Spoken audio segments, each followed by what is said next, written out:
everyone. This is the Easy Allies podcast. I'm your moderator, Kyle Botsman, and joining us this week, Daniel Bloodworth. Yo. Ben Moore. Yo. Making it all happen, Ian Hink. Hey. And Brandon Jones is on paternal leave.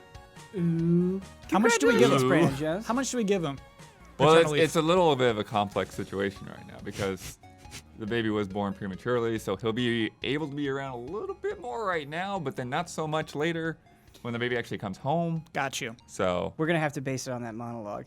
He may not know it now, but that monologue is how much time he's buying for himself. Absolutely. But yeah, you know what? You may not have heard on this podcast, but Brandon Jones and his wife have a baby boy who is actually, yes, premature, but extremely healthy. Yeah. Milo is his name officially. Follow Jones on Twitter if you want to see that baby. I've said this several times, but I love that name. I don't know why. I really like the name Milo. It was a good pick. Kyle, I'm also worried that people will not understand that I am completely joking. Jones can take as much time as he needs to Yes. take. Yeah. Take the 3 months of paternity leave. Yeah. We don't need him. Bye-bye. Not entirely true. Bye-bye. Let's do our desire index. This is, of course, the ranking in which Easy Allies desires video games. Oh, boy. Now we're doing it. Our patrons are picking a game to come in each week. I just ask for a short justification. This one is from Christopher Frederick, who wants us to add Super Mario Maker 2. Ooh. If we're only adding one game a week, we're sure to lose some along the way. So why not add a game this week that'll be off the list by next week? Hey, perfect reasoning. I think we need to come up with a term for this. That's weird. This gets like a hot bonus for coming out this week. Yes. So and then they graduate. Yeah, but it's got some flames on it. It'll only be on the Desire Index for 1 week. So currently, The Last of Us Part 2 is number 1 on the Desire Index. That was Huber. It was partially Huber. Yeah. And Damiani. Yeah, cool. And me for the tiebreaker. Cyberpunk 2077 is number 2. Doom Eternal number 3. And Madden NFL 20 number 4. Where do we slot in Super Mario Maker 2? At the top? I don't have anything against Madden, but I know how did Madden get there? Huber demanded 2 games last episode, so I'm like, okay, fine. Here's one where there will be no discussion. We'll just slot it in. We'll move on. I think we could top Madden with Mario. So are Maker. you just picking from the patron? How did that? There's like no process to that. What happened? They have cute justifications. Like I actually pulled a few. If we have space at the end of the podcast, I'll do more. But it's basically like I like their suggestion and I like their justification for choosing that. Okay. Do we desire this game more than The Last of Us Part 2? No. I do. Do you? I sure do. Heck yeah. Super Mario Maker 2? Mario Maker I 2 is think we're my on an most even split here. anticipated game right now. Okay. Do we desire it more than Cyberpunk 2077? So Absolutely. for me, Yes. The Last of Us Part 2, if you got some fire for Mario Maker, I'd be willing to hear it, but I'm definitely not more excited for Mario Maker than Cyberpunk. Wow. That one I would push back on a little bit. Okay, do you know what? And Doom. We got a loosey-goosey podcast ahead of us. I kind of want, and I know we have some Cyberpunk fans at the desk today. I realized what it was when I was talking to a friend about why I'm not excited about Cyberpunk. To me, this is like what is at least shown, what they've shown of the game, what is publicly in their marketing, is one of those games that is just about being cool. Like one of those games where it's to me, like Skyrim, where a person just wants to be powerful and cool. And like, I don't get the hook of the world. I don't get the hook of the story, definitely. So please fill me in on that. How can we move Cyberpunk up? So why is being cool a problem? He's always been a problem with it. To me, that's just like a bunch of games. It's just like walking through a world first person and just being the coolest possible, most powerful thing. Yeah, the funny thing is, when you say that for me is like, I personally so far am not hooked by Cyberpunk's story. I'm so definitely much. not. Yeah. Like it's not about the story. It's about the way that I know that story will end up branching out and playing off of each other and working well, and the way that this world, all of this, everything around it is going to play into each other. And one of the things Ben's interview, which I thought was really great, was they talked about how they're handling side missions different from Witcher 3, because one of the problems with Witcher 3 is a lot of the XP was tied into side missions. Yes. And so you got this giant world, you got these really great, like, groundbreaking level of, like, story-based side missions. So you go do those side missions. Now the main quest is boring because you're over-leveled. So now they have a completely different progression system that works with the side missions and how you're working through the city compared to, you know, your core stats and like the way that you progress through the main story. What are my side stats? It's like street cred. Oh, okay. So like being cool. Yeah, Yeah, essentially that's what cool means. It's like your reputation with these different groups of people. Let me try to throw this at you. Yeah. Okay. I think, and it can be hard to tell sometimes, but I think I see where you're coming from, because there are times in RPGs where I get annoyed where everything is dependent on you to like a degree that it's not even exciting being the one that is dependent on. Where it's like only you could do this side quest where you pick up 10 rocks. It's like, well, no, I'm not the only person that can do that. Yeah. And then when I turn in those 10 rocks, like you don't have to treat me like the greatest person. I just picked up some rocks. And so when they go to that degree, it sucks. What we've seen with Cyberpunk so far is like a lot of people, maybe even arguably most people in the game, are trying to use you because they see you as a punk. They don't view you as cool at all. They're just going to try to betray you at the earliest possible opportunity. So to me, that doesn't signal that you're cool. It means that you have to... What was the term they used for him? The Voodoo Boys basically used a word that meant like dirty towel or something. Right. It started with an R, yeah. A rag? Yeah. No, but it was... in is like a Creole word. Yeah. Oh, okay. I don't know how Cyberpunk is going to play out, but I think you're going to be treated like a punk in that game quite a bit. And I think you're going to have people in no uncertain terms telling you that you are basically a dirty rag. Until we upgrade. I do think there's going to be a progression, and you Which may I be kinda able to like. overcome those Yeah, things. So the thing is, like, it didn't sit well with me that we have Cyberpunk number 2 on the Easy Allies Desire Index, because I think it was only the combination of Michael Damiani, Michael Huber, and myself that could have put it there. Right. I think any other combination of any other Easy Allies, and it would be number 1.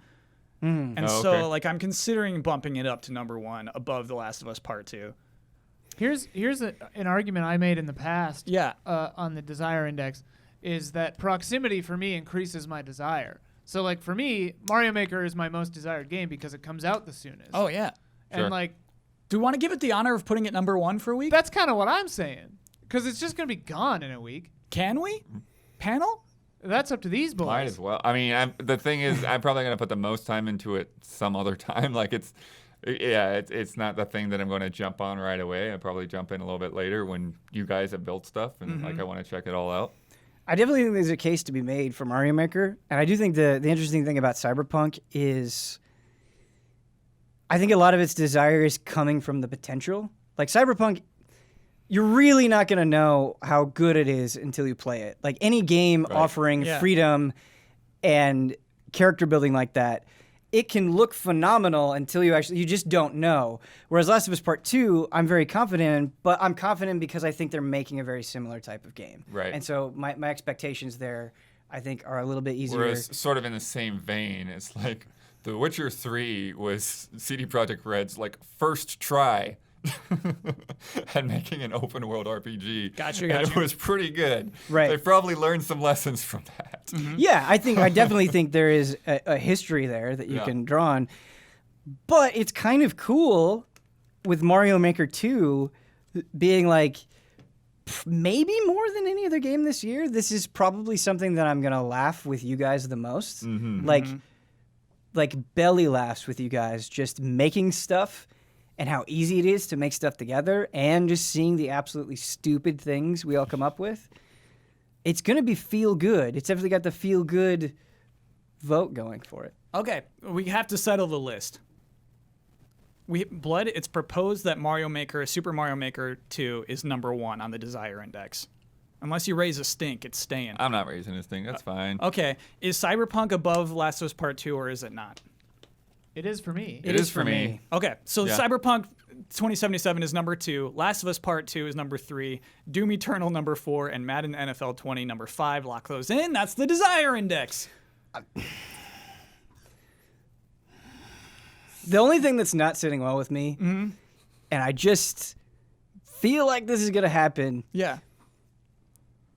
You don't know how to good. Like you're not ready for Doom. You're not ready for how good Doom is gonna be. Ben, so when I first introduced the Desire Index, I put Doom in there. I'm like, haha, this is really going to make him stammer. And like everybody's just like, nah, Doom's the second. It's like, what? I think it is just they just don't know yet. Yeah. They just don't know yet.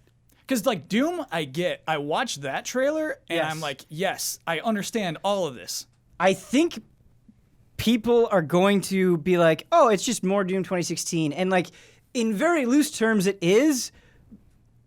I don't think the world is ready for how good that game is going to be, or at least how impressive it's shown off so far. Of course, we don't know anything for certain, but if I was a betting man, based on what I've played, Doom Eternal is going to do it. Like, I'd love to see the Cyberpunk trailer where it is just raw gameplay for a sec, like using a grappling hook, shooting Right. at guys, zipping around there, zip, Oh, zip, quick zip, cuts. zip. Quick cuts would be great.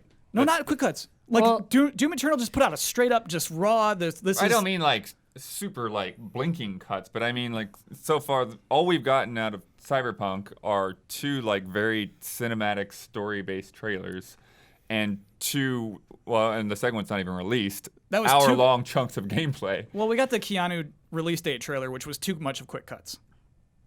He's like, a release date, and like we watched it like a minute-long trailer. It was pop, pop, pop, pop. I can't tell you one shot that was in the Oh, trailer. sure. Well, but you didn't see this year's demo, right? I did not know. Right. Yeah, it's 45 straight minutes of gameplay. But I mean, is there going to be like that, Ian, like grappling hook, like blop, blop, flop, going up to this platform, turning around? I don't just- know.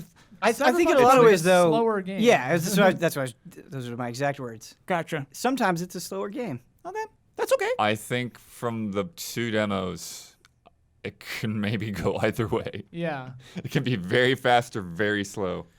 And that's why it's number 2 on the Easy Eyes Desire Index. Sorry, Ian. One last point about Cyberpunk, Oh. and we'll move on. I was just going to say it was like in the demo.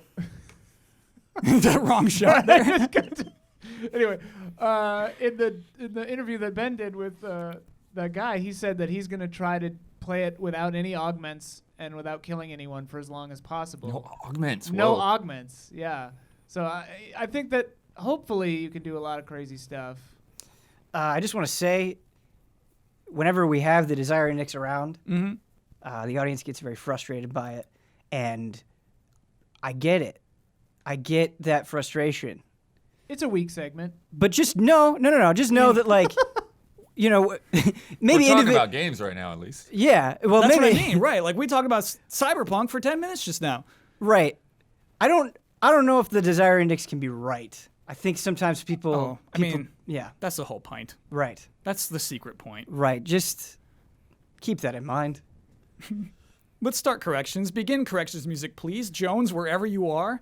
Dota Underworlds is currently downloadable, free to play. Underlords. Underlords, excuse me. Anybody can download that right now, free to play. You don't need that pass or whatever. On your phone or PC, and it's great. Ooh! The original auto chess was actually Pokemon based. It was a mod for Warcraft 3 years ago, and the Dota mod that caught on now was based off of that original Pokemon version. By the same person? No. Huh. But like that was the first ever basically auto chess design was a Pokemon mod. I just gotta say, as somebody who, for no particular reason, was very disinterested in the whole auto chess phenomenon, just didn't care, and then saw Dota Underlords on Steam and gave it a whirl, and I get it. I think it is pretty rad. Still in like my infancy with auto chess, but it is catching on with good So reason. these 2 things came out at the same time? Nearly the same time. Yeah. Auto chess earlier this year, Blood. It's been all just a Oh, span of and months. you got like dude. an announcement. It is- and it is- somehow- Official release. It of is funny yeah. though, like how hungrily different companies are trying to get as much of the auto chess pie as they Yeah. can. Yeah. I can't believe how Riot got it together, right? Because Right. Valve was like aware of it. That's their mod on their thing, and they had the whole meeting and everything. But Riot's like, hey, we need people who can do this, and they did somehow. Yeah, Ben, I was watching like gold management strategy videos about Dota Underlords. Whoa. Like 2 nights ago. I haven't hit that point yet. I'm just having fun, like trial and erroring it. It's great. We talked a lot about playing Cyberpunk on Stadia, without mentioning that it has not yet been confirmed for Stadia. There's a debate in the comments about whether Timmy and Tommy are Tom Nook's nephews or not. I believe they are. They're not his children, certainly, but we don't know. They might just be pupils. Really? I think they're failed clones. They've got to. Please I investigate. feel like they've got to be related. The Dark Crystal strategy game will be on Switch, PC, and PS4.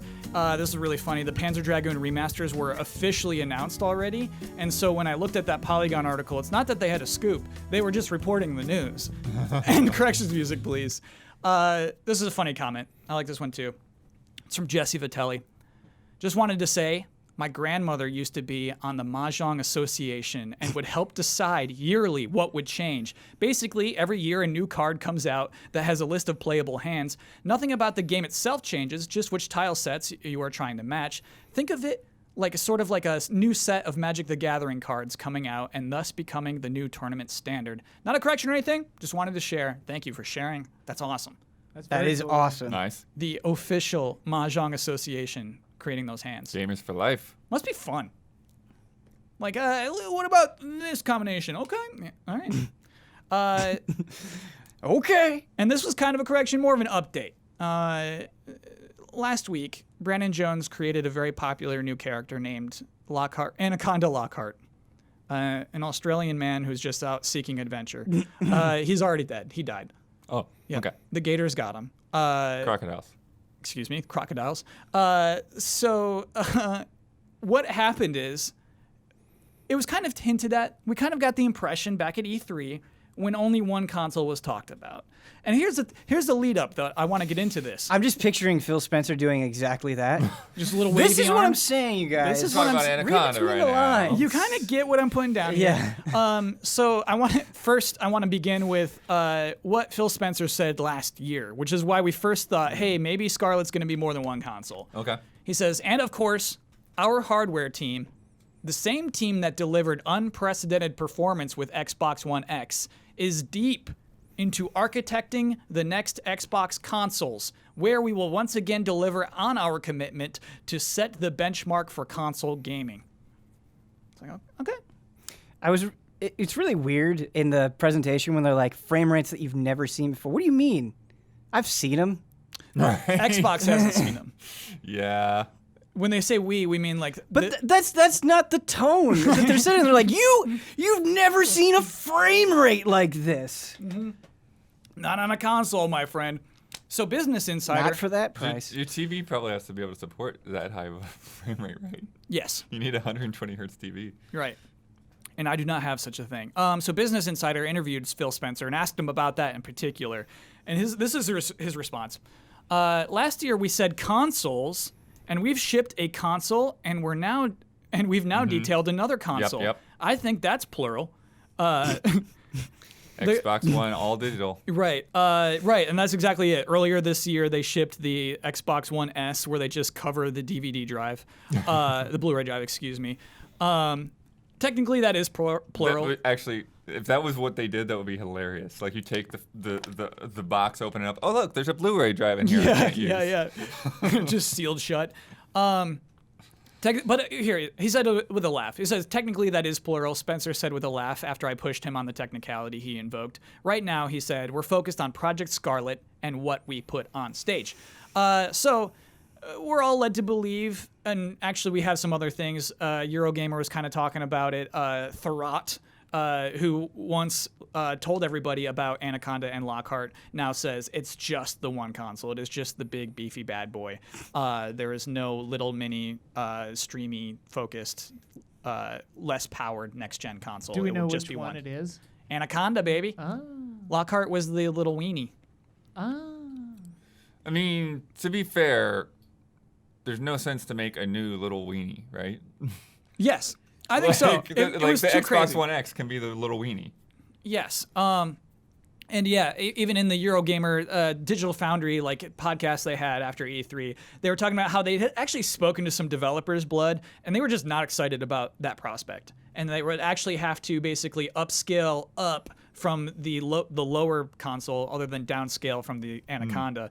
And so they were just not looking forward to it. Just as you, as a consumer, like, I don't want there to be 2. Developers are also like, I don't want there to be 2.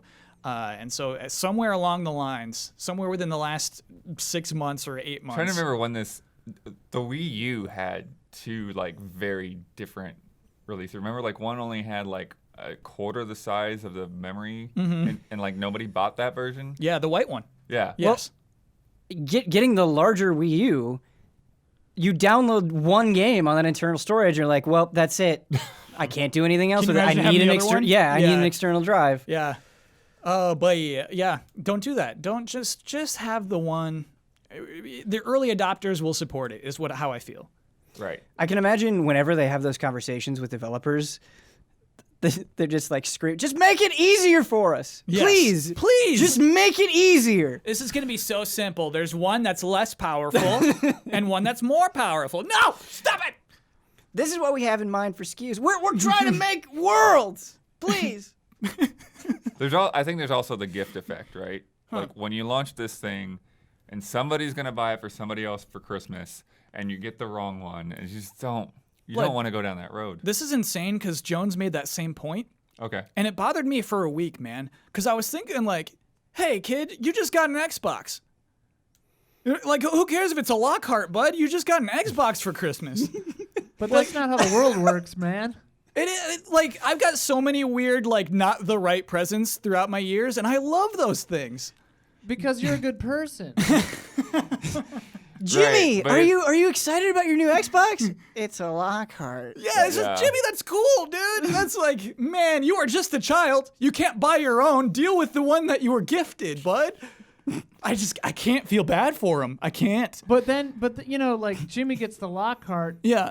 And then, you know, like, that bully Susan at school gets the whatever. Anaconda. She's an Anaconda woman. Yeah, and then, like, you know, Jimmy's just like second fiddle once again. Are there lunch tables at school where it's like only the Scarlett kids can hang out here? We're only Anacondas over here. Look at these Lockharts. Yeah, I mean, sure. I mean, there's a lot to separate children economically already, but man, I just blood. I got like, do not sympathize for the children who get a less powerful next gen console for Christmas, please. Please. Jones, you too. I know you're listening. The thing, though, it's not. It's the thing is it's a mistake, and so like it just becomes this like you just got the wrong thing because you didn't know, rather than we got this thing because this is all we can afford. Sure.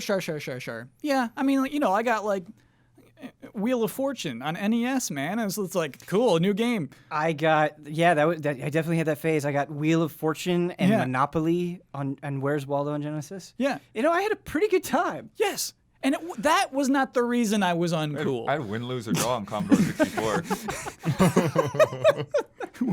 Wait, did you draw it in the game? I'm you trying would to like use remember the joystick? No, well, I'm trying to remember how the drawing worked. It's interesting. I'll look back at a video or something. You want to be at a point where any game you get is exciting. Kind of. Yes. Or at least be open to any game being exciting. That's childhood. Man, I tell you that when I walked out of Target one time, I saw a little receipt that was like a kid's wish list, and V-Bucks was on it. It was like, give me 200 V-Bucks. Never been more hurt. I think it's just a generational divide here. It is, dude, but that thing's gone. Maybe he loves those V-Bucks. They're gone already. You don't love that skin. You got 1,000 new skins since last Christmas. You're telling me you never opened up a pack of Pokemon cards and it wasn't like a little disappointing? I kept them. Yeah, you kept them. He's gonna keep that hat or whatever it is, I guess. Let kids enjoy the V-Bucks. Okay, enjoy those V-Bucks. Because you're right, I've absolutely thrown away cards in my lifetime, Pokemon cards. Yeah. Okay. Listen. Fair enough. Life's a wild ride. We're trying to just have as much fun as we can. Mm-hmm. If it's V-Bucks, so be it. As a podcast moderator, for like the last 10 minutes, I'm like, how am I going to transition into my next serious news story? We're going to have to just slam on the brakes here. Apologies to everyone. But I want to get like a kind of serious headline in here. Because this week, a YouTube creator, Etika, was found dead in a body of water after leaving a suicidal note basically uploaded on YouTube, which has since been taken down from YouTube. And I guess what is sad, why it's a discussion, is that this was not the first sign of any mental health issues he may have had. He had been hospitalized twice in the months prior, and just outwardly spoke about things like this. And it's been hard, you know what I mean? Because I feel like everyone who saw one of those tweets or watched one of those videos may feel like what could have been done more, right? And so, yeah, that's why I wanted to cover it. I know it's gaming adjacent, but it's at least worth bringing up. It's worth bringing more awareness to, because there are solutions out there, obviously. Let me just give one to our audience. If you just text 741-741, that's a suicide prevention hotline. Obviously, you can Google it, suicide prevention hotlines, but they are good. I realize that it probably sucks to have to dial into a suicide prevention hotline on a phone and talk to a stranger about this stuff. I have a friend who does this for his job, and it helps. He can help. He's funny. You know what I mean? You can have a not bad conversation. They're professionals. Obviously, anyone should reach out to family and friends, and just the more you discuss, the less power those impulses have. But yeah, I don't know. Wanted to bring it up. It's not really a hot headline to discuss and get through, but I wanted to bring that up on this week's podcast. Yeah, I think even though there are a lot of people out there talking about hey, if you need help, go get it, and that is a great thing. Yeah. I do think there still is this I guess perception of a stigma about reaching out. Yes. If you call somebody or you use a hotline like that somehow makes you a weirdo or something, and that's not true. Right. I think that takes an incredible amount of strength, and you're just trying to help yourself, and you can't fault anyone and you're gonna feel weird about it. It's a hard step to take, but know that it's okay. That you are showing just so much courage and strength in doing that, and people want to help you. People want you around, and yeah, I don't know. I just think sometimes that needs to be hammered home. It's okay. A lot of people need help, and yeah. it's a good thing to reach out for. Yeah, I think there might be a larger conversation to have as well about, social media, YouTube, Twitch, and just how that affects a human, and just negativity and things like that. I think it's just good to get out and get around real people, and to get yourself in a place where you have people in your life that you can have those kinds of vulnerable discussions with. Sure. Because that's ultimately one of the things that happens is there are people that love you and that are close to you, and they don't have any idea. They have no idea what you're going through, and it comes as a complete shock, a complete blindside that they would have dropped everything to help you out if they could have. Yeah. If they could have known. I know you don't want to open up a whole conversation about social media, but Sure. just a very quick personal thing for me is Twitter, for example. For years I've been very active on Twitter, and I just kind of got to a point where I just needed to not do that. And I think once you get so invested in these things, you can feel this obligation, or it's I have to do this, and it just gets it gets this weird sort of vice grip on your life in a way that it shouldn't have, and so I just stopped. I've just kind of not posted for a while, and it really does help. Sure. It's sometimes you just need to step away from that stuff, and I don't think you realize the effect that it's having on your attitude until you step away. And so even if you're not reading a bunch of negativity on Twitter, sometimes it just puts your brain in this kind of anxious state where there's just so many things happening or conflicting opinions or whatever. Yeah, absolutely. It doesn't even have to be blood. I'm so glad you said that. It doesn't even have to be people being nasty or mean or whatever. It's just that anxiousness that it can induce. And I'm not saying everybody has to do this. Maybe you love Twitter and you're chatting with people on there, and it's a great outlet for you. It's just going to be different for different people, but know that like you don't have to do it. Like you can make that choice, and that's okay. So that's all. Cool. Thank you, panel. Yeah. I don't know if this is the place for it, but I had 2 experiences with suicide of friends, and one, they went through with it, jumped off a bridge, and had messaged just right before it happened, and had been struggling with mental health issues for a long time, but none of us realized how serious it was, and like that was the prevailing thing that we had all talked about after it happened was like, God, I just wish that he had talked to us, or that we had known to talk to him. And like I do think it has a lot to do with like you said, that stigma and like the fear of judgment and that kind of thing. And it's just like it's such a powerful fear. But like I had another friend who called me like in the situation, and like we talked, and now everything is so much better, and like they made it through it. And it just to have gone through the other thing, and then to have him call me, and then like we got through it together, and it was terrifying, and I was like, oh my God, what's happening? I don't know how suicide prevention hotline people, like, wow, it's so amazing what they do. But like, the fact that the stigma was overcome in that situation, like I think about it all the time, and it's just like so powerful. Yeah. So like always get help, even if it's not that serious, like reach out to someone, talk to someone. Yeah. 'Cause it's super intense, and the impact it has on the other people's lives is so intense. Yeah. Ian, that was the right time to share that. Thank you. Okay. Appreciate that. And now to awkwardly bounce into more silly, stupid video game stuff. A One Punch Man fighting game was announced today. One Punch Man, a hero nobody knows, coming to PC, Xbox One, PlayStation 4, Bandai Namco, of course, publishing, Spike Chunsoft developing, who just did Jump Force. Coming soon. We don't know what that means. Okay. 3v3 One Punch Man characters. 4 have been shown. Saitama, Genos, Moomin Rider, and Speed of Sound Sonic. And like, I cannot be less excited about this game.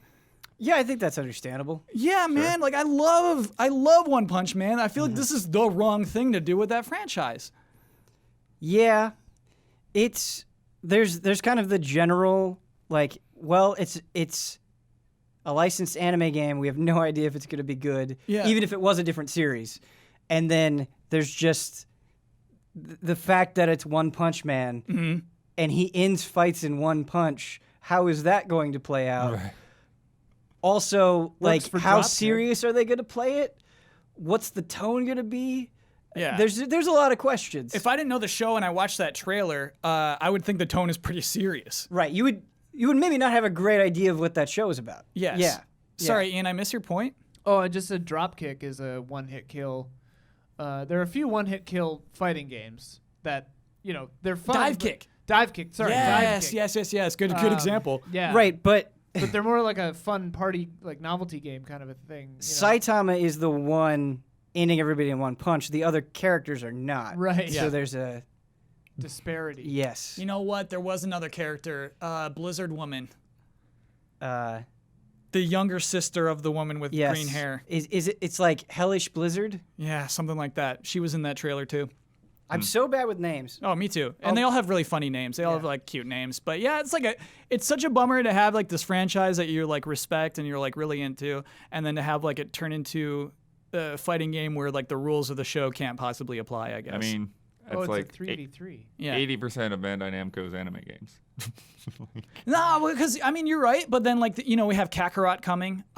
Sure. And, no, like, I mean those Naruto games would they've like they've got some good Dragon Ball and Naruto games, and then they've got like a ton of other things that most people don't even realize are coming out, and they just like pop up on the shelf. There it is. sure. Yes, Hellish Blizzard. Hellish Blizzard, well done, Ben. And I mean, yeah, like Dragon Ball Fighters, obviously power levels aren't relevant there, but yeah, I don't know. It's like the whole point of One Punch Man, man. We'll see. Yeah, We'll see. we'll see. Is a good response to that. We're about to introduce a brand new segment to the podcast. It's called I'm Disinterested. This is a segment in which we express our disinterest in a particular headline or video game. This week, we're talking about how Harry Potter Wizards Unite was released recently, and this is from Niantic, who of course made Pokemon Go. It's their first big game since Pokemon Go, releasing on mobile platforms. I'm so disinterested in Harry Potter Wizards Unite. I would rather make a paper airplane out of toilet paper. Now we go. Yeah. What do you got? Oh, Blood's got one. I have never gotten into Harry Potter. No. It has to start with. Okay. I'm so disinterested. I'm just so disinterested in Harry Potter Wizards Unite because I've never gotten into Harry Potter. Whoa. I've never played Pokemon Go. And I pretty much never even play mobile games. So it's like a triple strike. Triple strike, baby. You're going to get a lot of recommendations for Harry Potter stuff too, Blood. I'm so disinterested. I don't remember the name of the game. Done. That works. Ian, you got one? No, that wasn't even the thing. Okay. Oh, that was a good one. That was a good one, though. You had a good one. All right. Let Ian do one and bounce right back. Nope. Okay. All right. Ian, what do you got? I'm so disinterested in Wizards Unite. I thought about putting Pokemon Go back on my phone. Ooh, that's a good one. Ooh, nice. Ben, go ahead. I'm so disinterested in Wizards Unite.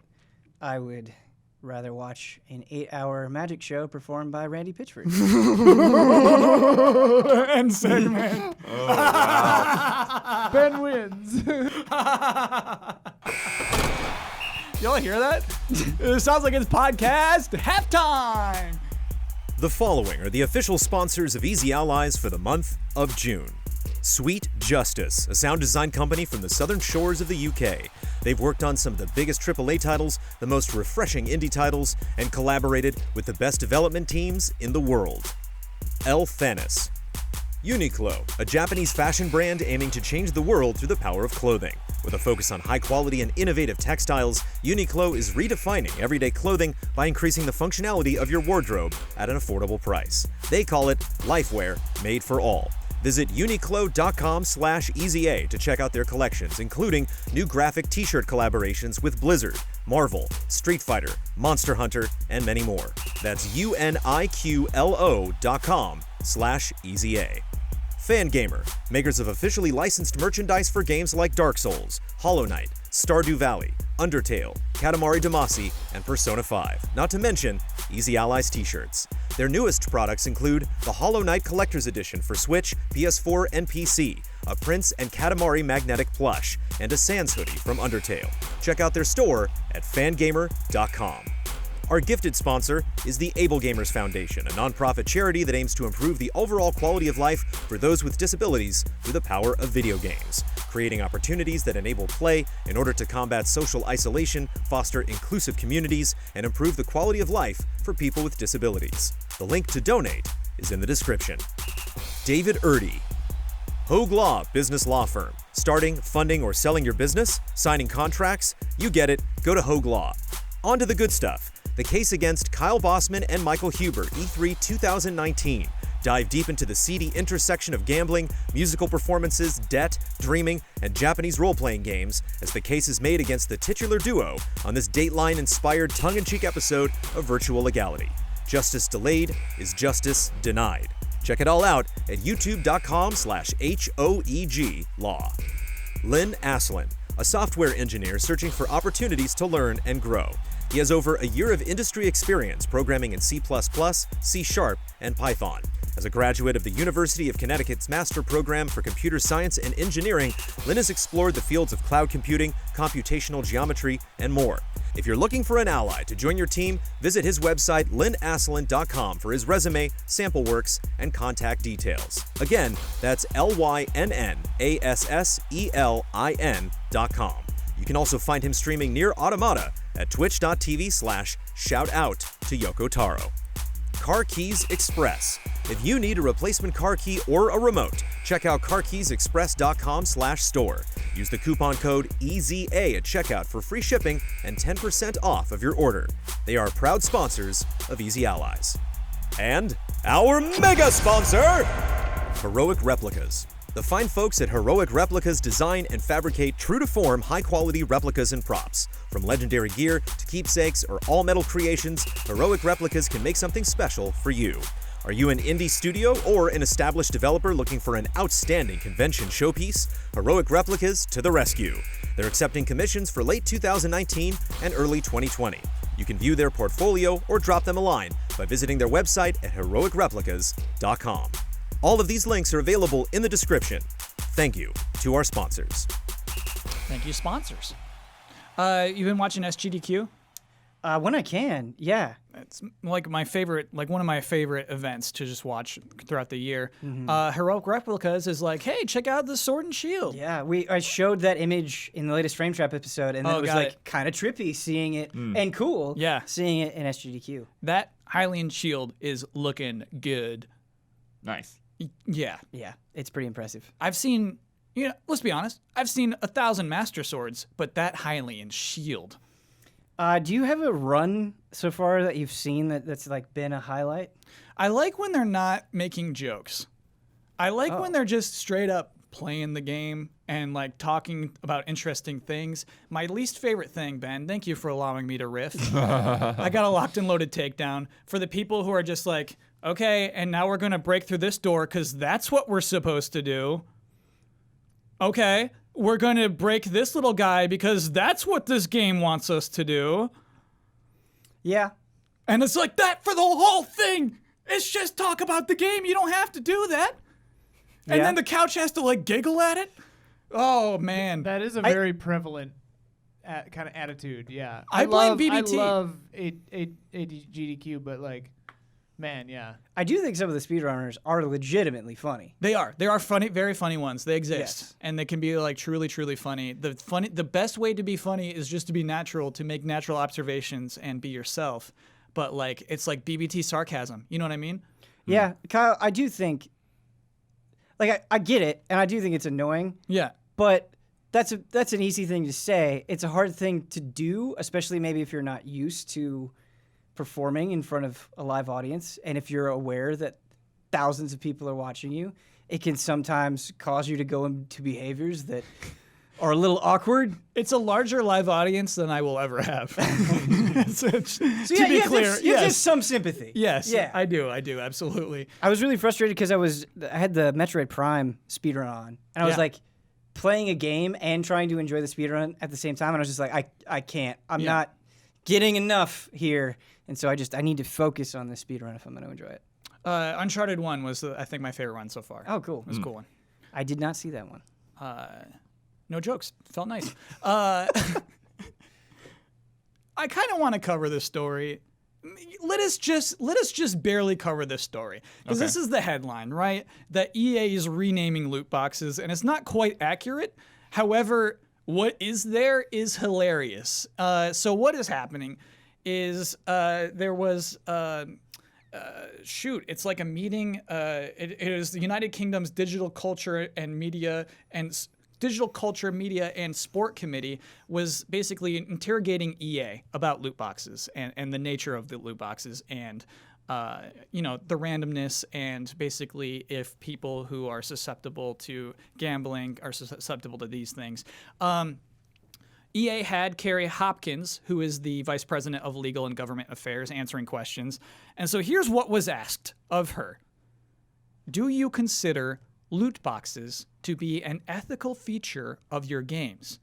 Which is, no, right? No. You just can't say yes to that. That's not true. It's dirty. Right. So here's what she said. Well, first, we don't call them loot boxes. What we look at them as surprise mechanics. But I think it's important to look at this. So if you go to I don't know what your version of Target is, but a store that sells a lot of toys, and you do a search for surprise toys, what you'll find is that this is something people enjoy. They enjoy surprises. And so it's something that's been part of toys for years, whether it's Kinder Eggs or Hatchimals or LOL Surprise. We do think that the way we have implemented these kinds of mechanics, and FIFA is, of course, a big one, FIFA Ultimate Team, and our packs, is actually quite ethical and quite fun and enjoyable to people. I want to thank at Nibellion, who like found that clip, put it up online, and even like the Game Informer article just had that right there. So obviously it's like, hey, EA, you can't rename loot boxes. Like, the thing is, like, I believe internally when they're making FIFA, they're not like, and here are our loot box mechanics. I don't buy that for a second. You think they call it a loot box internally? You can't be making something Yeah. that is so clearly a thing. You can't be that close to something and be like, well, I just don't see it that way. Like, you have to see it. Yeah. I don't think you could make it as well as you do if you didn't see it. Like, I just don't buy the ignorance plea. By the way, I do want to apologize quickly for transcribing the awkward pause if you go to it. Like, I realize that's not the right thing to do. That was my own transcription just from looking at that video. Yeah, so it's this weird thing of they are loot boxes, maybe not by name, but by nature, right? Right, but they're only not by name because they're being way too cute about it. Well, they're packs. Well, I mean, especially it's with a FIFA Ultimate lawyer, Team. so I mean, a lawyer is going Right. to, yeah. Yeah. Her But I feel like language we're just is we dancing don't- around the point. Her Right, language exactly is we don't that. call them that. That's all she said, right? She said we don't call them that. Yes. Well, she went first. she We went don't call them further. loot boxes. Right. So like she knows they're loot boxes. She just says we don't call them that. Yeah, and she doesn't say we call them surprise mechanics. She says we look at them as surprise Yeah. mechanics. It's lawyer speak. Yeah, exactly. Surprised we got your money. Yeah. Is there a difference between FIFA card packs and Kinder eggs? No, they're both shitty. They really are. And that's what's so baffling about this response. Okay. Is she's like, well, our thing is awesome because these toys that kids enjoy that exploit children are very popular. Yeah, she compared it That's directly to amazing. toys. Like, she's undermining Yes. her own argument with Yes. a very specific example of something that is equally shitty. Yeah. It's amazing. Yeah. And she's like, this clears me. Yep. Kinder eggs. What do you have here? You got nothing. Do you have targets here? I don't know what you have here. Yeah, but, Right. like, I don't know what you call them in this land where you don't see our quite ethical surprise mechanics. Yeah. Like, what?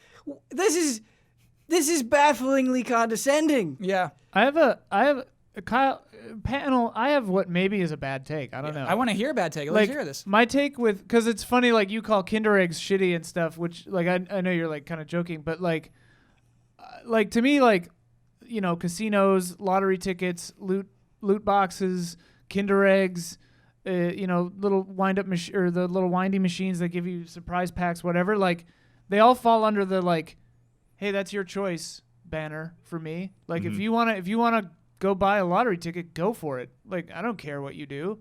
Like, I don't think it's so much that people can't do these things. It's this person who owns the thing not being straightforward about it, trying to dress it up as being more than it actually is. Right. Well, yeah. Ethical. Trying to dress it up as ethical. Right. They're presenting themselves as like doing this tremendous service. It's not so like Right, Of right. course, people have the freedom to do whatever they want. I don't think that's what's being argued here. It's how they're trying to twist it into this righteous thing. I think But I mean, like, to me, it's like the casinos just want your money. EA Yeah. just wants your money. Like, we Yeah. know that. Yeah. So, like, Right. why is it shocking to us that companies are evil? Yeah, but I mean, just because we know companies are evil doesn't make it any less awful when they blatantly reveal themselves to be evil. Like, True. Like, if we stop calling them out, like what other options do we have? Like, this Right, is right. I mean, but I think to me, I mean, this is definitely like one of the things that I've questioned in terms of, you know, why we hate this thing and not, you know, like a pack of baseball cards or whatever. And I think the difficulty really comes down to, you know, and this may seem antiquated in one way or another, but I think it's very true, is that these are digital items versus real items. Mm-hmm. Like, if you get a pack of baseball cards, then yeah, like there's a card in there that could be worth, you know, 10 times as much as any of the other cards. But then you can keep that thing and you can sell it later on. FIFA, you spend all this money on these loot boxes, these surprise mechanics, and in 3 years they shut off the servers and like, okay, well, that just all went down the drain. Yes. I think that's fair. Yeah. And you cannot resell those things. You absolutely cannot. And so really, I think that humans love surprises. That's true. We love rolling a die and it's like, oh, you win. Like your stupid little brain is tickled by that, right? So like, yeah, you open a Kinder Egg and you get a cool car, you're excited. That's just simply like how minds work. And I think what this is all leading to is regulation, right? It is leading to, hey, you have to be upfront with your odds, you know what I mean? With value, you have to be upfront with this and this. You can't do this much, you can't do that much. I do see this going toward regulation. I think it's going to happen. I cannot ever see EA giving up their little FIFA Ultimate Team packs. No, I mean, the levee broke. I don't think microtransactions are going away. Right. Like, I think if that is the expectation, I don't think that is a realistic one. But keeping an eye on this stuff sounds good to me. Yeah. And also, I mean, it is encouraging to see stuff like Fortnite. Did you see the Gears announcement? Same thing? They're doing a battle pass? They were talking about, I'd have to probably bring it up. Please do.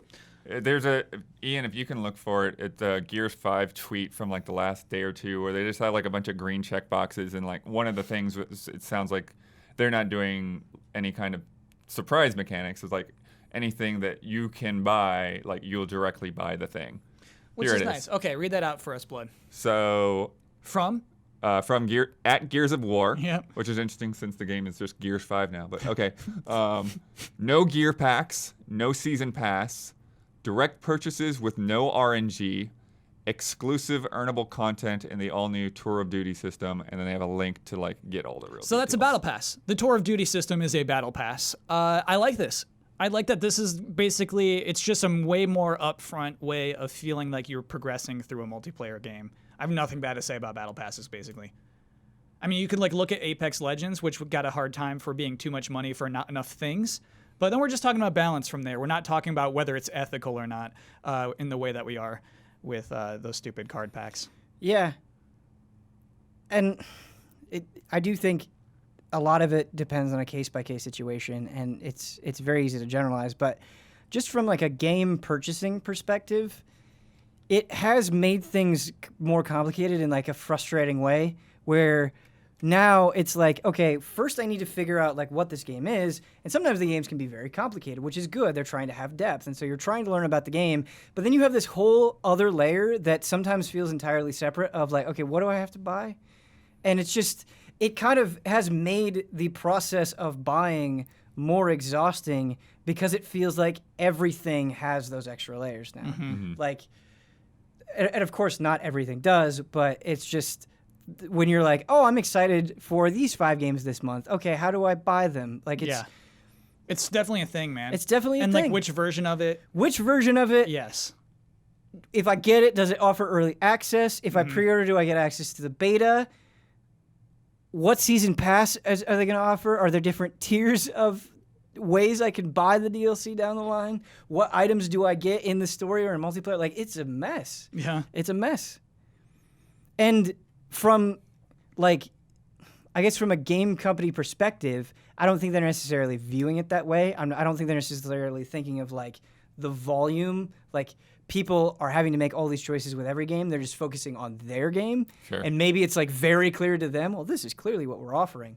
But, yeah, I don't know. Is Tour of Duty free in Gears 5? It's kind of I didn't get to read the whole thing. I just saw that tweet itself. Yeah, I'm reading it now because it says Tour of Duty will run in a seasonal format, which is like, well, that's a season pass then. But then it says there's no premium pay-only content for Tour of Duty, so I guess it's just the earnable. Sure. Through gameplay? Interesting. Yeah, so like, right, Fortnite and Apex, they'll charge you for their season passes, or sorry, I forgot. Battle Pass? passes. Crash Team Racing has a battle pass that will not cost money. Isn't that crazy? Oh, weird. That's how you'll unlock the new characters. That's how you'll unlock his girlfriend, whose name I always forget. But it doesn't cost money? No, that's No. not. No. Huh. What? I was going to say nothing. I was going to say his sister. It's like, well, clearly that's not. I forgot the name of the Coco is his girlfriend. sister. Right, Coco's yeah. his sister, not his girlfriend. I don't Yeah. remember the name of the girlfriend. Ex-girlfriend though, because I did get this wrong on the podcast before what her name was, and like I got caught up on lore. She ended up with Pinstripe Boy, the weasel, the Pinstripe Weasel. They connected at one point. I did not know that. You would have to like look at like Japanese promotional art to know that, because there's a picture in the background of them together. I don't know what dark and dangerous places that's going to lead to. Yeah, please don't. Yeah. Pick it for me. Please don't. Yeah, hey, we'll see as that develops. A funny quote, they got dragged all week for saying surprise mechanics, but like, that wasn't the head of EA saying this is what we call loot boxes now. It's just an absurd discussion that was had. I do think there's this weird thing with EA where like they're expected to be shitty, and now I think it benefits them. Where when it's no longer a surprise for you to be shitty, I think you can just do it more freely. And that is really unfortunate. Yeah. That should not be that way. Or starting off their whole discussion on Jedi Fallen Order with, hey guys, here's So all the crap that we're we didn't not do that doing. thing that we normally do. Well, Yeah. that tweet that you showed us with the checkboxes is what they did for that. Yeah. The stupid little checkboxes, no loot boxes, no pay to win. Yeah. Ben, Yeah. a Dota Underlords metaphor for Yeah. EA. They're on a losing streak, and now it's better for them to stay on a losing streak for a while to earn that losing streak bonus until they can get their stuff in order and come back for the win. You know what? Yeah. Yeah. I'm for it. Dota Underlords. Become bad people. Tawna. Now wait a minute. Tawna is the name of Crash Bandicoot's ex-girlfriend. What is it? Tawna? I thought you were saying the Xenoblade 2 standalone DLC in a funny voice. Tawna. Hey, Tawna. Where are my shoes? I'm checking to see if that's free. It doesn't sound right, but yeah, I think that thing is just like free DLC that's coming. Too nuts. The Tour of Duty thing? The Crash Bandicoot one and the Tour of Duty one. So the difference, I'm sorry, that between those two games is, Fortnite free to play. Gears 5, $60. So I would expect the Battle Pass to be free, I guess. Yeah. I feel like Good we point. had a very revealing moment for Kyle Bossman right now, where you were like, hey, this was bothering me. This lore thing was bothering me. Yeah. So I looked it up. Don't do this. And then you immediately looked it up. So I think what you're saying is that if you have an animal platformer and Yes. you have a question about lore, I will have to look it up. I cannot help myself. Ben, to be frank, it was incidental. I was looking to see if you have to pay for the DLC, and her name was in the article, but, sure. Oh, hey, beat Piscatella is delayed one more week. We will beat him. We're going to beat Piscatella. Count on it.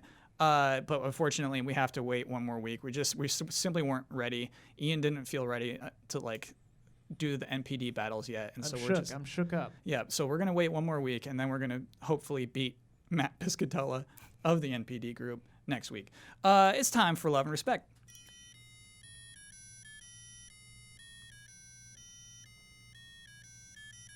Love and respect. And just to be clear on that, when I say next week, this is like to stir on a bit where it's like, okay, and then next week we say next week, and then next week we say next week. This was not an official confirmation that something will be happening next week. Thank you, everybody. Okay, so Love and Respect, this is where patrons of Easy Allies write us questions, topics, and sometimes just nice things. In fact, Ian, I have a request of you. Okay. Could you, for the entirety of this letter, stay on your camera? Oh, okay. Everyone will want to see your reaction to this. Okay, I'm on it. Okay. Hey, Kyle. Just wanted to take a moment to explain why I put so much value on the desire index. Part of the reason why we commit at least $1 a month to the Easy Allies is because we appreciate your perspectives and opinions, and dare I say it, your personalities. Your outstanding dedication to the craft of reviewing and communicating your thoughts and feelings about games, as well as your integrity that shines through so much of what you guys do, never compromising yourselves in the process. When we watch a review, we understand that it represents a single reviewer, and the language of every review shows that it speaks for all the allies, and in the same spirit, the Desire Index gives the community an overall impression of what games are on the radar of the allies, and maybe which ones to keep your eyes on. Yes, of course, no blind purchase should be made on the potential desire of a small group of random content creators, but it does help inform our awareness of games worth acknowledging as they get closer to release. We care about the easy allies and what games they are looking forward to, which is why I celebrate the birth, death, and rebirth of the Desire Index. Love and respect, Eric. This is very good. This is very good. Now you know. Thank you for that. It helps. And can I tell you, when I read that, that is why I was like, man, we should put Cyberpunk back on top. Like, Desire Index is pointless and stupid, but I was like, man, it should be on it. It's not, it doesn't feel right. That was a hard one for me. Oh, go on, please. Because I appreciate that that person is putting so much value in our opinions, and I really do think that we do try to like acknowledge that people put value in us and honor that by taking it seriously and trying to cover stuff the best of our ability. But, you know, in the effort of being honest, sometimes it's just a joke. Yes. And it's not, Yes. that's okay. That's sometimes, like, it can't always be super serious all the time. Right. Like, sometimes we're just goofing off, and that is us being honest with our feelings, Yes. you know? I do think the overall truth eventually formulates bubbles to the top Right. of the Desire Right. Index. The absolute truth of which games are most desirable. Yes. And sometimes it's messy, and that's honest. Yes. And sometimes there's Madden. Yep. Yeah. Oh, I don't know if anything will get under it. Mahomes is the cover boy this year. They got Mahomes? They got Mahomes. Sorry, I could just tell you wanted a know reaction who out that of that. is. Thank you, Ian. I Patrick think it's a Mahomes. football player. Yeah. He's my inspiration. Because when I'm playing a game and I'm getting mad, Crash Team Racing, for instance, Yeah. I got to just be like, Mahomes. And that just prevents you from being like, what? Come on, stop it. That like gets you in the zone. You can focus. You realize you're just playing a dumb game. It's okay. Does it prevent you from doing that? It does. It helps a lot. Okay. Because what? He's like 10 years younger than I am, probably 15 years younger You're than I am. asking me like I know. Yeah, he's a 15-year-old boy. I don't know what I'm thinking. But, you know, he's just like, he can play a professional football game without screaming. You know what I mean? Like, why am I so mad at Crash Bandicoot? He's 23. Thank you, Ian. So, yeah, he is 15 years Do you younger think than Mahomes would get mad if he played Crash Team Racing? I am. No, because he plays Call of Duty, and you watch that clip, he doesn't get mad. That's impressive. Yeah, man. Call of Duty is very easy to get mad at. You need composure. You need world-class composure. We have 2 saucy ones left, and I'm like trying to determine which sauce to lay down on this panel. Give me the flavors of the sauces. Okay, so the first one is Final Fantasy VII flavored, Okay. and then the second one is Fire Emblem flavored. I feel like there's been a lot of Final Fantasy sauce. Oh, you ready for some Fire Emblem sauce? I'm ready for some Fire Emblem sauce. Okay. All right. And by the way, we're going to talk about minor spoilers for this one. So if you are nervous about Fire Emblem Three Houses spoilers that were revealed during the Nintendo Treehouse, see you next week. Thanks for tuning in. Here we go. Hello, allies. The E3 trailer for the Fire Emblem Three Houses got me thinking about the concept of spoilers related to early game decisions. As a refresher, the game has you choose one of 3 schoolhouses to lead, each with a house leader, and the E3 trailer reveals that each of the leaders have changed drastically over a 5-year time jump. Frankly, I was disappointed about spoiling the reveal of the time jump and the transformations, but I might understand why it was done. Nobody wants to be burned from a decision they made more than 20 hours before. The same principle can be applied to Pokemon starters. People spoil the evolutionary stages of the starters to themselves for the same reason. I would like to know how the panel feels about this reckless disregard for spoilers related to early player decisions. Additionally, I pose this question. How much actual value is there from the surprise outcome of a blind pick? Love and respect, Austin. And there's a PS here with some data, which I like. In researching this question, I found interesting facts related to how Nintendo has handled promotional spoilers over the years. Prior to the release of Fire Emblem Awakening, there was no mention of children or marriage in the official promo videos. I believe the same is true for Fire Emblem Fates. Similarly, for Pokemon X and Y, the final starter evolutions were never officially revealed until the day of release. In contrast, for Sun and Moon, final evolutions were officially released 3 weeks prior. Anyone trying to avoid seeing the evolutions might have even been spoiled anyway, as the thumbnail for the official reveal video had them front and center. Okay, panel. What do we think about this particular Fire Emblem thing, and then what do we think about this in general, this idea of spoiling for promotion? Well, he used the phrase they had a reckless disregard, and I'm not sure based on the evidence provided, that is accurate. This may have been a very calculated decision. I don't think there was any recklessness about it. But it's also, I haven't played the game. I don't know the story, and so I don't know how consequential knowing this information is. And I don't know how it's going to be presented. It could be something that when I finish it, I'll be like, man, I wish I didn't know that. Or it could be like, oh, okay, like that's, it doesn't matter as much that I know that. There are a bunch of other things that happen, and so it's actually kind of good that I know going in. Like he mentioned, making the choice which house you're aligning yourself with, maybe seeing them post time skip informs that decision in a positive way. I'm glad I know. I don't know. I don't have the full context. And I think that is something to keep in mind. I get that there are games that they are very attached to, and they want to keep that experience like as whole as possible. They want to feel the magic. That's what it is. They're just prying themselves for magic. And so any time that they think something interrupts that magic, they get really upset. And I get that. I think that's a natural response. But I think sometimes people get so focused on the thing that maybe will upset them that they forget about the game. Like, sometimes you just have to be like, I don't know. I think sometimes people are so sure that something is ruined for them that they end up like making sure that it's ruined for them. They just get so fixated on it. Yeah. And it's just because they care a lot. And that's understandable. But I think sometimes it's important to take a step back and be like, maybe there's still a lot of magic left. It'll be okay. And try to go into it with an open mind if possible. Yeah. I think, though, like with Fire Emblem Awakening, man, when you get to that time skip, that's like, oh, whoa, cool. Mm-hmm. I think you can't repeat that. I don't feel like that's ruined for this game because it kind of seems like, oh, they're doing it again. Right. You know, obviously it'll be less of a time skip if it's 5 years instead of a whole generation of children getting made. I mean, I almost feel like a time skip for this game was almost implied from the start. Why? Because like you're the whole focus on you being in a school, and you have these 3 different factions, and then the factions kind of go to war, right? Like, right. I mean, that's.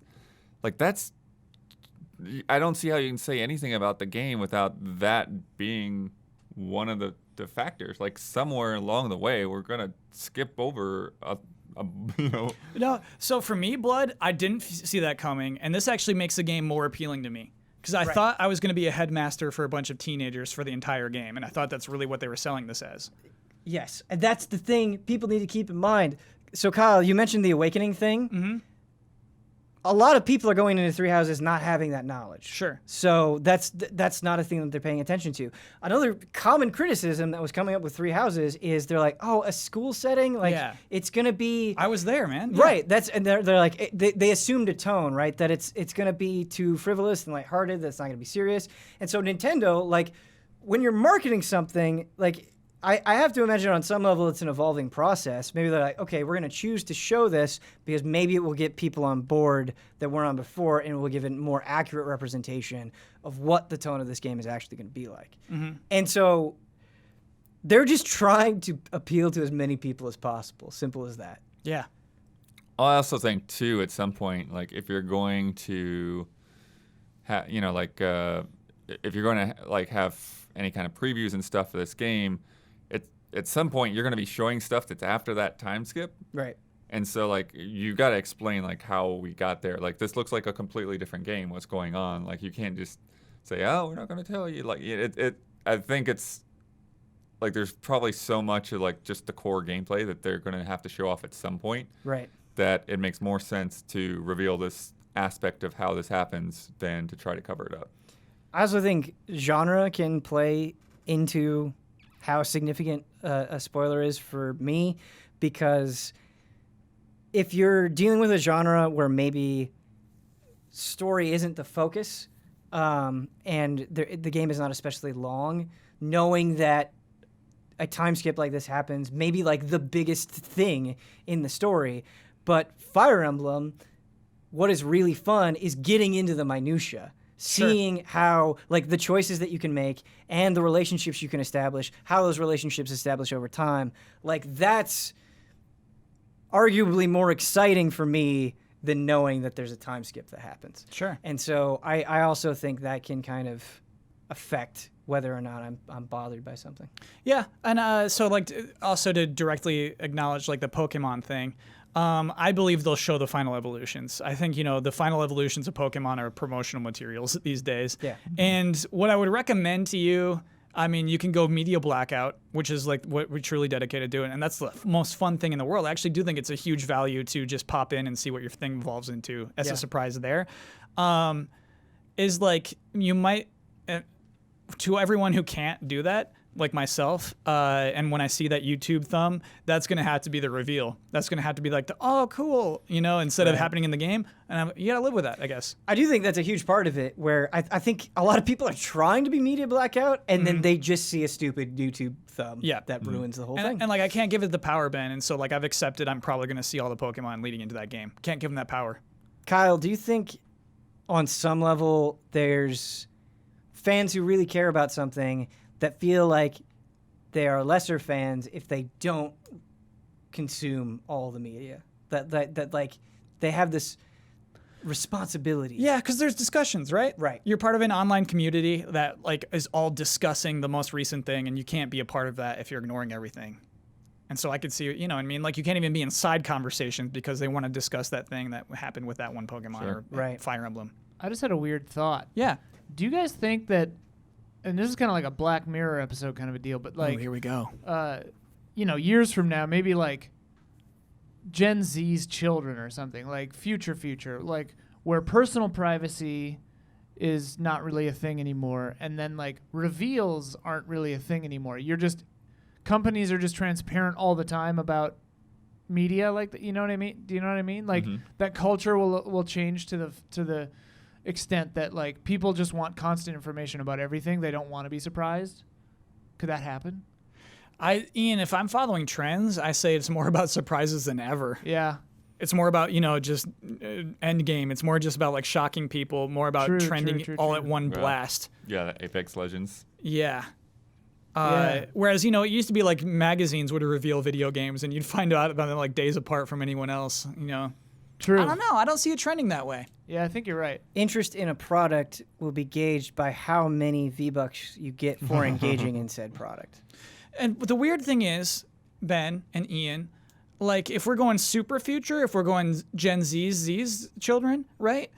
And they're like in the singularity, all these games already exist and everyone is, the consciousness is already aware of how those games will play and everything. Yeah. Like it's just, there won't be any reveals because everyone is aware of it all.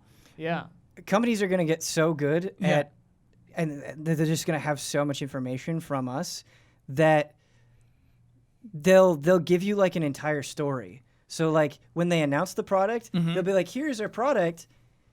Here's the backlash to the product. Here's our response to the backlash. And here's your ultimate acceptance. Like they'll just lay it all out. And then we just at the all beginning. pre-order. Yeah. Right. They'll just do the entire story up front. Ben, that I am convinced is true. Yeah. That I will see in my lifetime. It's time for bets. Next week's bet, it's about Super Mario Maker 2, which is releasing this Friday, June 28th. I'm going to look at the top 10 most recent reviews on OpenCritic.com.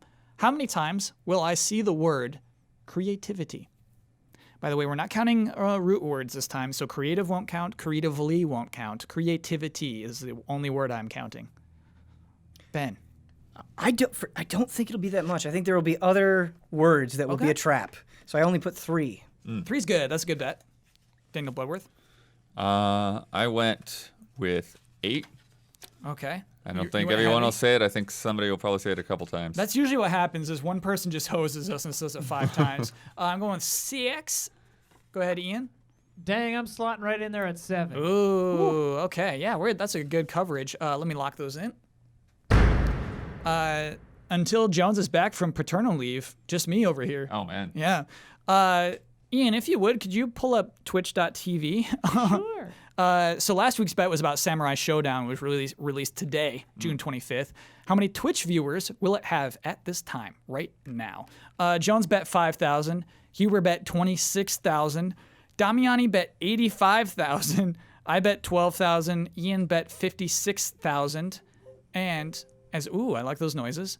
As we pull up twitch.tv and we browse the list of titles, here we go. Okay, we're scrolling down. Okay. Looking for Samurai Showdown. We're pretty deep on the list. We're going pretty deep. There it is. It doesn't have a box art, Ian. It's in the middle to the left. 2.9 K. Let's see who it is. Let's see who's playing. I always like doing this. Chris G with 736 viewers. Oh, so it's actually like, it's pretty spread out. Yeah. Yeah. Bunny Style, is that person's name?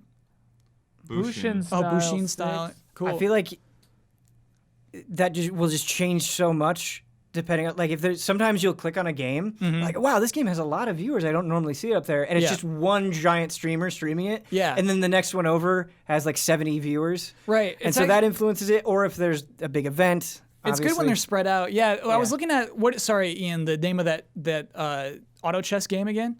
Dota Underlords? Yeah, Dota Underlords is actually pretty spread out if we check out how that's doing right now. It's probably in top 5. Oh, Teamfight Tactics. I'm sorry, I get them mixed up. So Dota Lords is 7, and then Teamfight Tactics number 2.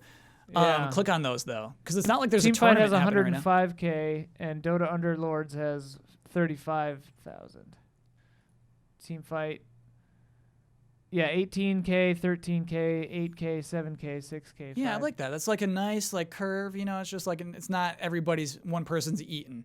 Whereas Dota Underlords, 22K, and then Shroud. 3K, Yep, 2K. Shroud's eating it all. I have not checked into the Hearthstone scene in quite some time, but Yeah. it's really interesting where like there were in those different categories, a lot of Hearthstone's top dogs, top streamers were doing those games. Wow. It's just interesting. Just moving on, transitioning. Yep. I'm sorry, Ian. I got to check out slots. Yeah, I was just noticing that. What Is is this somebody playing a slot machine? It totally is. It's just a category. Opening push gaming? And somebody just playing the slots. Okay. Best of luck to you. Legal casino. Man, look at that German casino down there.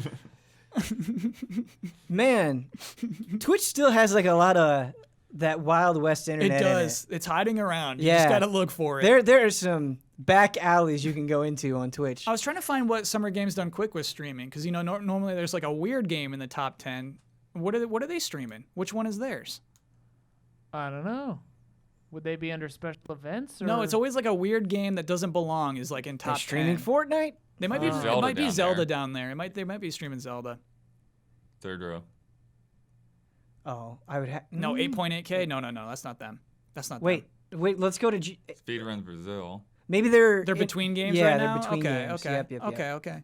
So anyway, Jones won that one, pretty close with his bet of 5,000. So that brings us to Scrappy Little Pigs, 15. Gorgeous Gorillas, so weird, it's just me. Gorgeous Gorillas, 11. Who wins more, you or Jones? We're like tied. I think Okay. he just beat me. We're like one has 7, one has 8. I think. Gotcha. Does that work out? Yes. Yeah, that does work out. Yeah, we're not normally split. Normally it's Jones carrying me, but like we've been pretty even. By the way, Gorgeous Gorilla's pretty even too. It's like nobody's won more than 2 points. Though I guess that can't be true if there are 5 of you and you're at 11. So maybe one person got 3. I don't know.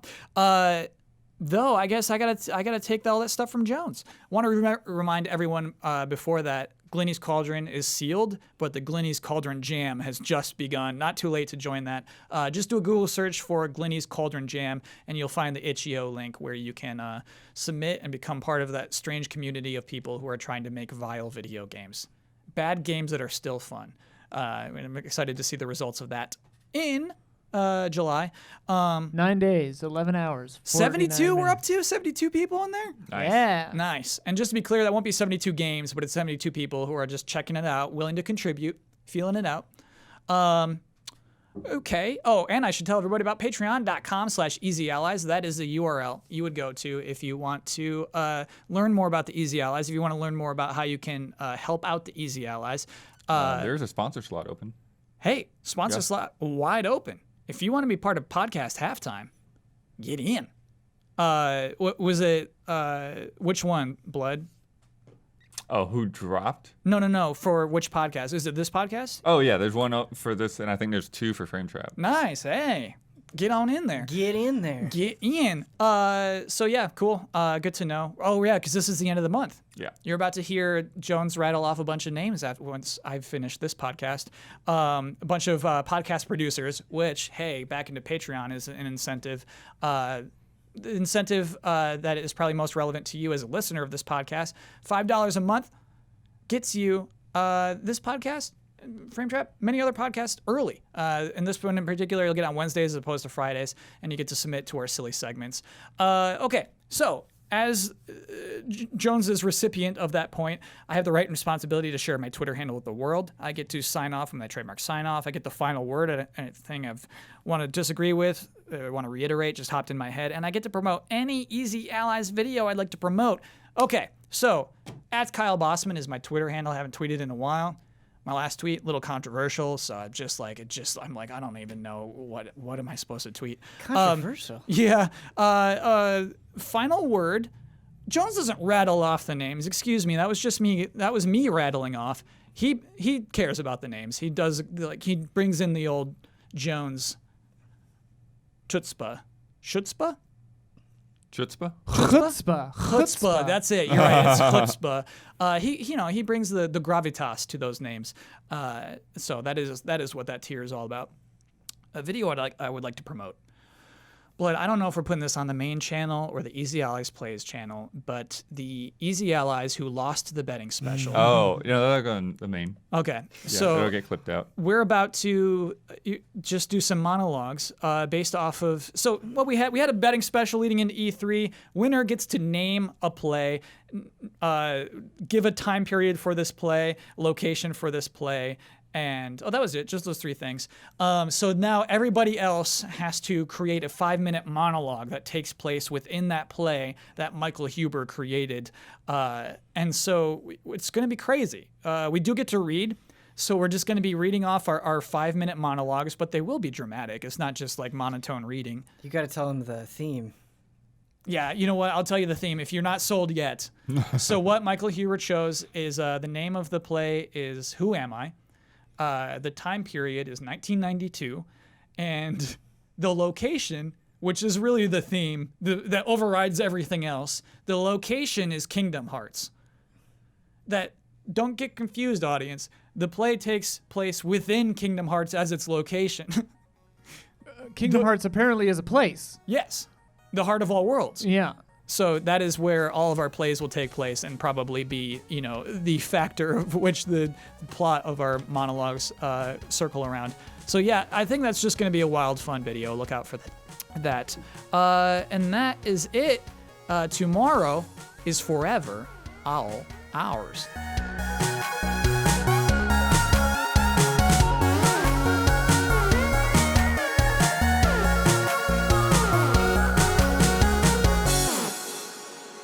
What I'm not a humongous fan of is Final Fantasy VII. What I am a huge fan of is marketing campaigns. Sexy.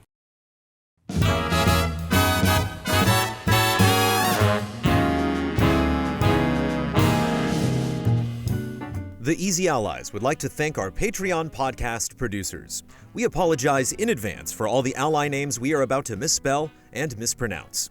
Heroic Replicas, Able Gamers, Car Keys Express, El Thanis, David Erdy, Fangamer, Hogue Law, Lynn Aslin, Sweet Justice, Uniqlo, Blue, Jojo Dentco, Circean Studios, Greg Kettering, Accounts Payable, Caleb Crawford, O.M. Hochstetler, Jesse Blue, Nick, Walker Hope, Will Schmuck, Mark Dalga, Bradley Spees, Demos Clay, Jay Shee, Paulo Costabel, Jake Musser, Richard G. Flowers, Beaten Down Brian, Dave Red, Zachary Wingate, Jan Tyson, Ken Layer, Corey Jackson, Professor Metal Gear, Dan Sebring, Michael Bisegli, Andrew Reif, Sigma, Tim O'Keefe, Ethan R.C., Mick Roper, Robert Stoffel, Hayden Hargraves, Damnable Nook, Anti-Ataraxia, Ali Cat, Happy Gaming, Chum Nguyen, Miguel Rivas, Discarded Digit, Thomas Wigginton Jr.,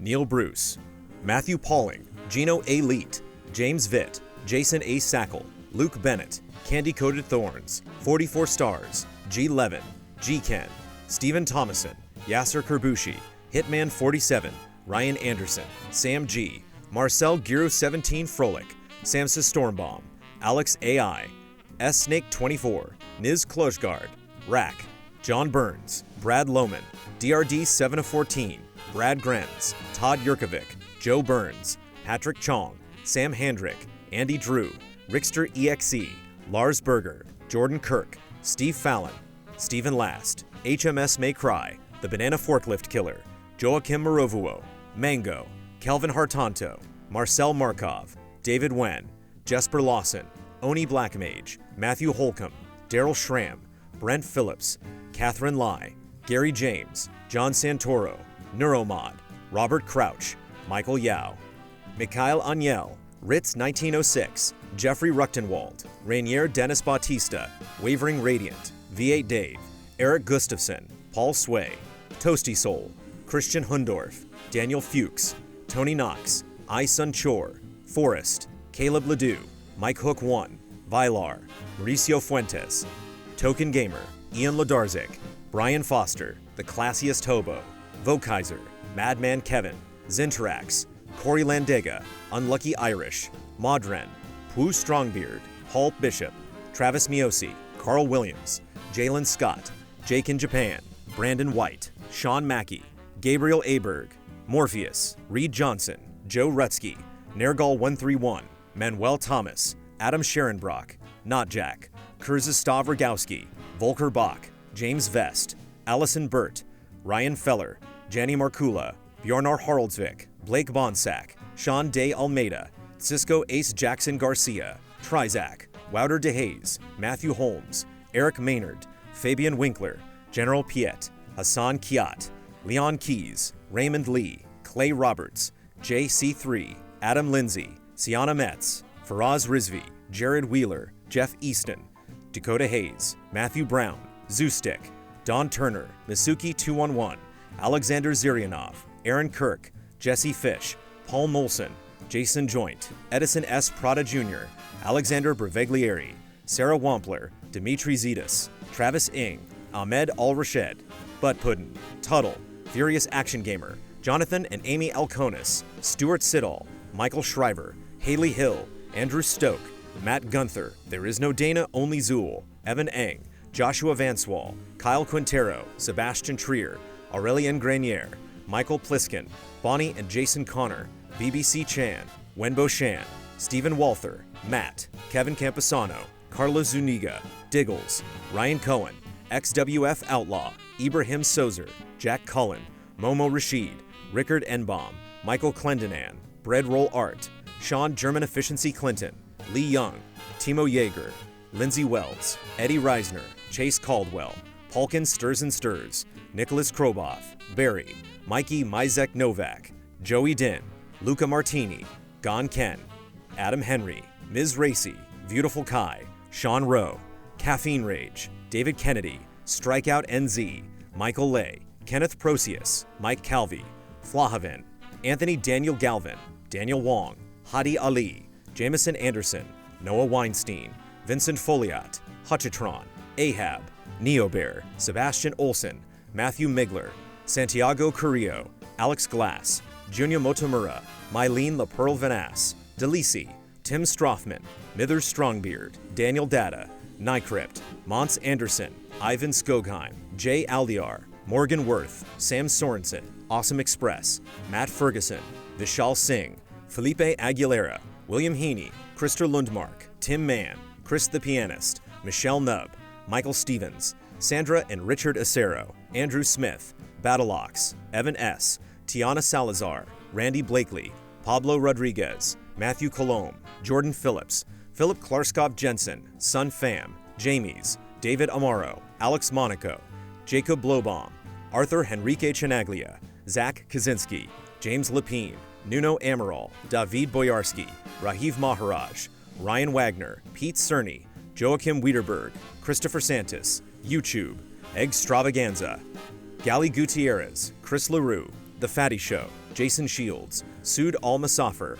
Stephen Cassell, Remy Loisel, Michael Kozachenko, Michael Bologna, Pete Shoemaker, Repas Edud, Irvin De La Torre, Max Harms, Cyberboa, Christoph Fatui, Azazel Valkyrie, G.W. Fox, Alexander McGeekern, Jeffrey Murillo, Mazrim Tame, Chris Bennett, Liam Ahern, Crediar, Jesse Vitelli, A Pack of Puppies, V. Kira Ray, Tristan Howard, Jason I, Ronka Q, Sean Cornett, Andy Marks, Jeremiah Snowden, Materia Addict, Robert I, Will Arrowwood, Tyler Wallace, Julius Garcia, Gustav Strombaum, Christoph Packlinger, Alex Lavanier, Ian Anderson, Nefertiti Jenkins, Malcolm Moschette, Adam, Joel Olson, Quinn Riley, Robert Ori Einerson, Christopher Donnelly, Michael Rebelato, Matt Karwoski, Logan Young, Trevor Thomas, Matthias Clare, Self-Imposed Illegitimate Child, Joel Short, Marco Hernandez, Magnus Rasmussen, Clinton Hayes, Seyun Kim,